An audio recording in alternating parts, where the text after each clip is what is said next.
Programme में एक बार फिर खुशामदीद। बात हो रही थी ख़ासतौर पे नेशनल सिक्योरिटी के हवाले से, माशी इस्तेकाम, माशी और सियासी इस्तेकाम। ब्रिगेडियर साहब, इस्तेकाम तो ज़रूरी है, सियासी इस्तेकाम हमें नज़र नहीं आ रहा। जिस तरह बल्ला साहब ने बात की, इंडिया की भी उन्होंने एग्जांपल दी, और पिछले प्रोग्राम में भी एक दफ़ा हम पहले भी ये बात कर चुके हैं कि शायद सियासी इस्तेकाम बांग्लादेश में है, इसी वजह से बांग्लादेश पाकिस्तान और इंडिया से आगे निकल गया। 1990 के बाद उनके पास 2 ही हुकूमतें आई, उनको थोड़ा सा लंबी बारी मिली और वो चीज़ें बेहतर हो गई। हमारे यहाँ 3 साल, 4 साल, 3.5 साल से लंबी बारी किसी की होती ही नहीं है। तो आप नहीं समझते कि थोड़ा सा ये भी हमें एक, जिस तरह आज शहबाज शरीफ साहब ये कह रहे हैं कि पॉलिसियाँ ऐसी बन जाए, माशी पॉलिसी ऐसी हो कि वो कोई भी हुकूमत करे वो उसको डिट्रैक्ट ना हो। और जिस तरह हमने देखा कि डेवलप कंट्रीज़ में होता है कि उनकी एक पॉलिसी होती है, उस पॉलिसी से नहीं हटते, वो चेंज होता रहता है मामला। बिल्कुल आप ठीक कह रहे हैं। जैसे ग्रैंड डायलॉग की बात हो रही है, चार्टर ऑफ इकॉनमी की बात हो रही है, उसमें शहबाज साहब ने ये सजेस्ट किया कि आपकी एग्रीकल्चर हो गई, एजुकेशन हो गई, डिफेंस हो गई, आपकी इंडस्ट्री की पॉलिसीज़ हो गई, इसके ऊपर कोई छेड़छाड़ नहीं होनी चाहिए, चाहे कोई गवर्नमेंट भी इन चेयर हो। अगर ऐसी कंसिस्टेंट हम पॉलिसीज़ बनाएंगे, जिनको पता होगा, जो इन्वेस्ट कर रहे हैं उनको भी पता है कि मेरी इन्वेस्टमेंट सेफ़ है, जो उसको इस्तेमाल कर रहे हैं उनको भी पता है कि पॉलिसी मेरे लिए सेम रहेगी, आपकी तरक्की इसकी जो है वो ज़मानत है इस चीज़ की कि आप ग्रैंड डायलॉग में और एक कंसेंसस बेस करें। इसके साथ साथ मैं ये भी कहना चाहूँगा कि अभी जो इलेक्शंस के पंजाब के हिसाब से जितनी बातचीत इमरान साहब कर रहे हैं या अभी जो सिटिंग गवर्नमेंट कर रही है, इनका पॉलिटिकल सर्वाइवल इस इलेक्शन पे बहुत डिपेंड कर रहा है। जो पंजाब का इलेक्शन ये 20 सीटें लेके जाएगा, इसका मतलब है कि अगले 1.5 साल वो इन गवर्नमेंट रहेगा, और उसके बाद आने वाले वक्तों में जब चीज़ें स्टेबलाइज हो जाएंगी तब भी वो गवर्नमेंट में रहेगा। लेकिन फिर जैसे कि मिनिस्टर ताहिर भाई ने कहा कि आपको जो 5th जनरेशन वॉरफेयर है, मैं उससे जो है मैं काफ़ी मैं कंसर्न हूँ। मैं फिर उसकी तरफ ना चले हूँ, सिक्योरिटी की तरफ, बिकॉज मैं सिक्योरिटी के ऊपर अपने काफ़ी उस पर गिरफ्त है। एक चीज़ जो एक नैरेटिव जो बिल्ड किया जा रहा है कि शायद नंबर 1 के दरमियान, चीफ के दरमियान और ट्रुप्स के दरमियान कोई गैप है, कोई वेज है, या वो वेज डेवलप होने जा रही है। तो मैं ठोक बजा के कहता हूँ सही, ये नामुमकिन है। पाकिस्तान आर्मी की ट्रेनिंग ऐसी है ही नहीं। ठीक हो, जवान और आर्मी ऑफिसर्स आपस में एक हैं। हाँ, एक चीज़ का नुकसान ज़रूर हो सकता है कि आपके दुश्मन इस चीज़ को मिसपरसीव करें और कोई एडवेंचर करें बॉर्डर्स के ऊपर। अब इसकी जियो इकोनॉमिक और जियो स्ट्रेटेजिक दोनों की इंप्लीकेशंस है। हर एक टीम में आपको बता दूं, मुझे पता आपके पास टाइम भी कम है। अब जियो इकोनॉमिक की तरफ जाएं, आपको ब्रिक्स प्लस पे नहीं इन्वाइट किया गया। आपकी पॉलिटिकल इंस्टेबिलिटी है, आपकी माशी जो है इंस्टेबिलिटी वो भी है। आपको IMF ने अभी तक बेल पैकेज नहीं, वो डिक्टेट किए जा रहा है आपको। चाइना ने 2.3 बिलियन खुद स्टेट अपने ट्रांसफर नहीं किया, उसने अपने बैंकों के जरिए किया। जियो स्ट्रेटेजिक लेवल पे क्या हो रहा है? अब सारी चीज़ें स्ट्रिंग्स अटैच है। नंबर 1 आपको कह रहे हैं कि आप जो मिडिल ईस्ट के अंदर आपकी नेटो की फोर्सेस बनाने को एक प्लान है, उसमें आप ज्वाइन कर जाएं। 1 सेकेंडली आपके G20 जो है उसकी मीटिंग अभी श्रीनगर में 2022-23 के अंदर होने वाली है। अगर श्रीनगर में वो G20 मीटिंग हो जाती है तो उनका 350 और 35A जो है वो लीगलाइज हो जाता है। और मिस्टर ताहिर साहब इसके ऊपर ज्यादा अच्छा कर सकते हैं। We are subjected to lawfare, ठीक है, लॉफेयर को सब्जेक्टेड। और सबसे इंपॉर्टेंट चीज आपके TTP नेक्सस जो अभी दाइश के साथ होने जा रहा है, अगर आप इसी तरह आपस में लड़ते रहे, इसी वैक्यूम को इंडिया की रॉ एक्सप्लॉइट कर रही है। और अगर TTP जाके दाइश के साथ मिल जाती है तो आप यकीन रखें कि 20 साल जंग जो पाकिस्तान आर्मी ने जीती है उसको आप डिसएडवांटेज की तरफ ले जाएंगे। तो लिहाजा काफी सारी चीजें अटैच हैं। पेट्रोल महंगी वाली बात नहीं है, इसके पीछे स्ट्रेटेजिक लेवल के ऊपर इकोनॉमिक और आपकी जो स्ट्रेटेजिक लेवल के ऊपर जो इकोनॉमी और जियो स्ट्रेटेजी दोनों अफेक्टेड हो रही हैं। तो खुदारा एक 1 नेशन रिस्पॉन्स चाहिए। आपके जो पेरेंट्स हैं, जो बड़े हैं, जो हमारी 65% ऊपर यूथ है, उनको भी एक प्लेटफॉर्म पे लेकर आए। प्लीज अपनी आर्म फोर्सेस को मलाइन ना करें। ये एक बेहतरीन अपॉर्चुनिटी है कि जो पॉलिटिकल आपकी मेच्योरिटी आ रही है, आर्मी और जो भी गेट नंबर 4 वाली कहानी खत्म हो चुकी। अब इसके बाद जब पॉलिटिकल पार्टीज मैच्योर हो जाएंगी, आई एम श्योर कि इसके बाद अब किसी आर्मी के आने की जरूरत नहीं होगी। लोगों को पता होगा कि किस किस्म के लीडर्स को उन्होंने सेलेक्ट करना है। तो ये ब्लेसिंग इन डिस्गाइज है इस वक्त। चलें, बहुत अच्छी बात की आपने, और ये होना भी चाहिए आवाम के लिए भी। टाइम चुके कम है। फरकान हसन साहब, IMF नहीं मान रहा है, और वही सवाल है, जवाब क्विकली देते हैं। देखिए, जवाब क्विकली देता हूँ। IMF नहीं मानेगा, उसकी एक वजह है बड़ी इंपॉर्टेंट। कुर्बानी का वक्त इंशाल्लाह अगले 2-3 दिन में हमारा कुर्बानी का वक्त है। हमें नज़र आता है कैसे इब्राहीम अलैहिस्सलाम ने इस्माइल अलैहिस्सलाम को अल्लाह के हुक्म की खातिर कुर्बान किया। इसका मतलब अल्लाह का हुक्म सुपीरियर है। जब आप अल्लाह के हुक्म को फॉलो नहीं करते ना, तो आप दुनिया में भी जलील होते हो और आखिरत में भी जलील होते हो। अनलकीली आज रियासती सतह पर हम अल्लाह के हुक्म को फॉलो नहीं कर रहे। चाहे हिंदुस्तान का कश्मीर को अनेक्स करने का मामला हो, अल्लाह का हुक्म जो कहता है वो हमने नहीं किया। तो जब हम IMF के मामले में, सूद के मामले में, हर मामले में अल्लाह के हुक्म को तोड़ेंगे तो अल्लाह की मदद नहीं आएगी। देखिए अल्लाह की मदद आई हज़रत इब्राहीम अलैहिस्सलाम के लिए, जब उन्हें हुक्म हुआ बीबी हाजरा को और इस्माइल को छोड़ के जाओ, तो वो छोड़ के चले गए। बीबी हाजरा पूछती नहीं क्यों जा रहे हो, और आखिर में कहा क्या ये अल्लाह का हुक्म है।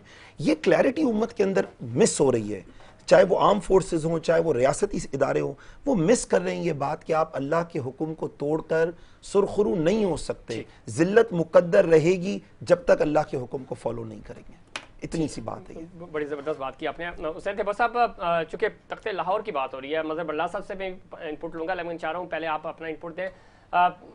लाहौर के जो यानी पंजाब के इलेक्शन ज़मीनी इंतखाबात, आपको क्या लगता है कोई बड़ा मेजर रोल प्ले कर सकेंगे? क्योंकि कहा यह जा रहा है 13 सीटें तो बड़ी इंपॉर्टेंट है मुस्लिम लीग नून के लिए ख़ास तौर पे, और उन्होंने उन लोगों को टिकट्स दिए हैं जो पाकिस्तान तहरीक इंसाफ को छोड़कर आए थे, और बड़ा मिक्सअप है। सर्वे रिपोर्ट्स पाकिस्तान तहरीक इंसाफ के हक में, मीडिया जो हमारे वहाँ पे कुलीग्स हैं जिन्होंने प्रोग्राम्स किए वहाँ से, तो आज तक की डेट में तो यही लग रहा है कि नैरेटिव जो है वो इमरान खान साहब का बिक रहा है। आप क्या किस तरह देखते हैं लाहौर और इस्लामाबाद को? देखिए, मैं आपको गुजारिश करूँगा कि मैं दो चीज़ों पर रिस्पॉन्ड करूँगा। नंबर वन, एक आपके गेस्ट ने कहा कि इमरान खान जो है वो भुट्टो साहब से भी बड़ा लीडर है। तो ये मैं जो हिस्ट्री का स्टूडेंट हूँ, ठीक, भुट्टो वो वाहिद लीडर था जिसने अवाम में अपनी एक जगह पैदा की, और भुट्टो वो वाहिद लीडर था जिसने पार्लियामेंट को ड्राइंग रूम से सियासत को उठा के रोड पे लेकर आ गए। जब दूसरा इलेक्शन हो रहा था भुट्टो साहब के दौर में, एक स्वीपर झाड़ू लगा रहा था लाहौर में, ठीक, उससे जर्नलिस्ट ने पूछा कि वोट किसको देंगे, उसने कहा जीए भुट्टो। सही। उसने कहा ये क्या बात हुई, आप जब भुट्टो की हुकूमत नहीं थी तो आप क्या करते थे? उसने कहा मैं जब भुट्टो की हुकूमत नहीं थी मैं झाड़ू लगाता था। उसने कहा आप क्या कर रहे हैं? बोला आप भी झाड़ू लगा रहा हूँ। फिर भुट्टो जिंदा क्यों है? उसने कहा भुट्टो वो वाहिद लीडर है जिसने मुझे एटलीस्ट सियासत में तो ले आए। आज हर आदमी गरीब की बात कर रहा है, और इमरान खान का कोई एक स्टेप बता दे जो इमरान खान ने ऐसा लिया हो जो भुट्टो साहब ने दिया। दूसरी बात ये है कि जो हम बार बार ये बात करते हैं ना, आई एम सॉरी टू से, भाई चाइना भी अल्लाह को नहीं मानता, लेकिन वो अपने मुल्क के लिए सोचते हैं। जब तक हम अपने मुल्क के लिए सिंसियरिटी के साथ नहीं सोचेंगे, हम अपने सिर्फ लार्जर इंटरेस्ट के लिए पॉलिटिक्स करेंगे, हम अपनी सियासत बचाएंगे, मुल्क सही ट्रैक पे नहीं जाएगा। चाइना आज क्यों तरक्की कर रहा है? चाइना तो अल्लाह को नहीं मानता भाई। ठीक है, अच्छा थेपो साहब बनने जा रहा है। लाहौर और इस्लामाबाद, इस पे एक कमेंट करें।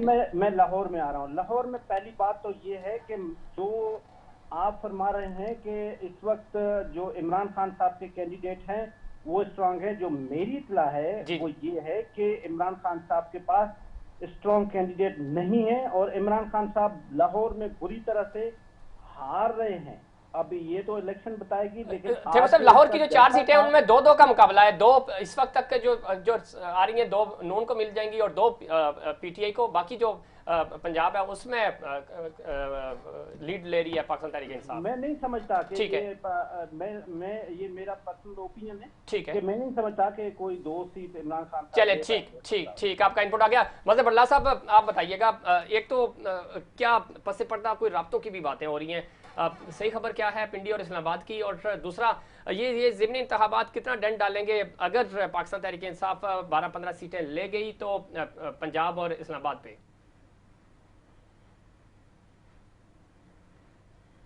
जी बल्ला साहब।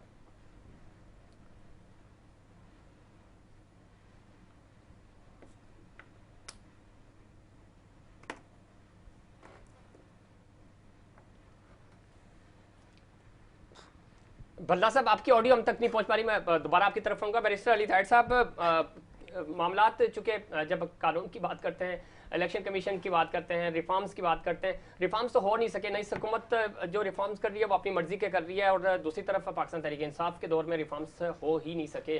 आप क्या समझते हैं, जब तक कानून की बालादस्ती नहीं होगी और कानून के ऊपर अपोजिशन भी है, यहाँ पाकिस्तान तहरीक इंसाफ सवात का इलेक्शन जीत जाती है, कराची के सिंध के बलदियाती इंतखाबात हार जाती है, इल्ज़ामात के वो इलेक्शन बी टीम बना हुआ है, सिंध में पीपी में और पंजाब में वो कहते हैं नॉन लीग की बी टीम है, सवात में जीत जाते हैं तो कहते हैं बहुत अच्छे इलेक्शन हुए। बैरिस्टर साहब,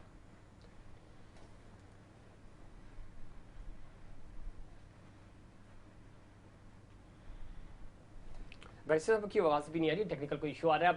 प्रोड्यूसर साहब हम लिंक हुए मजहर बल्ला साहब क्विकली सर आप जवाब दीजिए क्योंकि वक्त कम है। जी मेरी गुजारिश सुन लीजिए। जी जी, जो भाई साहब ने बात की, पहला तो बात यह है कि मैंने लफ्ज मकबूल तरीन इस्तेमाल किया, बड़ा लीडर इस्तेमाल नहीं किया। ठीक ठीक। और बड़े लीडर की भी कहानी सुन लीजिए, वो कितने जमहूरियत पसंद थे। उन्होंने 81 सीटें हासिल की थी 70 के इलेक्शन में, ठीक, और शेख मुजीबुर रहमान ने 162 सीटें हासिल की थी। तो जमहूरियत का तकाजा ये था कि 162 वाला वजीर आजम बन जाता, मगर ये बड़ा लीडर धमकियां दे रहा था कि जो ढाके गया मैं उसकी टांगे तोड़ दूंगा। ठीक। अब आ जाइए, एक शख्स ने हमारे इसी पैनल में से बात की, मैं ये कहता हूं कि जिसने टैंक बनाने थे उसने बना लिए, जिसने जहाज बनाने थे माशाल्लाह थंडर जहाज शानदार बनाए, जिसने एटम बम बनाना था बना लिया। अब ये जो जुडिशरी है क्या इंसाफ दे पाई? बिल्कुल नहीं। ये जो जुडिशरी वाले हैं ये आज तक 3 जजों की मिसाल देते हैं, जस्टिस M.R. कियानी, जस्टिस कार्नीलियस और जस्टिस पटेल। और इन वकीलों को मैं बताना चाहता हूँ कि उन तीनों ने लॉ नहीं किया हुआ था, वो ICS ऑफिसर थे। जब से ये वकील इल्ला माशाल्लाह जज बनना शुरू हुए ना, तो उस वक्त इंसाफ बिकना शुरू हो गया। ये भी एक दिलचस्प टॉपिक है। मज़हर साहब आप इस्लामाबाद और लाहौर पे रोशनी डाले, चुके प्रोग्राम का वक्त खत्म हो गया। मैं वहीं जा रहा हूँ, उधर ये जो अदालती फैसलों में ये गड़बड़े की हुई है ना सारी, जी जी, कि एक शख्स वजीर आला भी मुंतखब नहीं हुआ और वो निगरान वजीर आला बन के इलेक्शन करवा रहा है। ठीक। और पंजाब की सारी इंतजामिया इन्वॉल्व है, लेकिन इंतजामिया इन्वॉल्व होने के बावजूद मैं ये कह रहा हूँ कि इंतजामिया 18 को 20 बना सकती है, 20 को 100 नहीं बना सकती। बिल्कुल ऐसा ही है। तो इमरान खान के पास वहाँ पॉपुलर वोट है। ठीक। इमरान खान ने एक बयानिया बना लिया जो लोगों के दिलों में घर कर गया।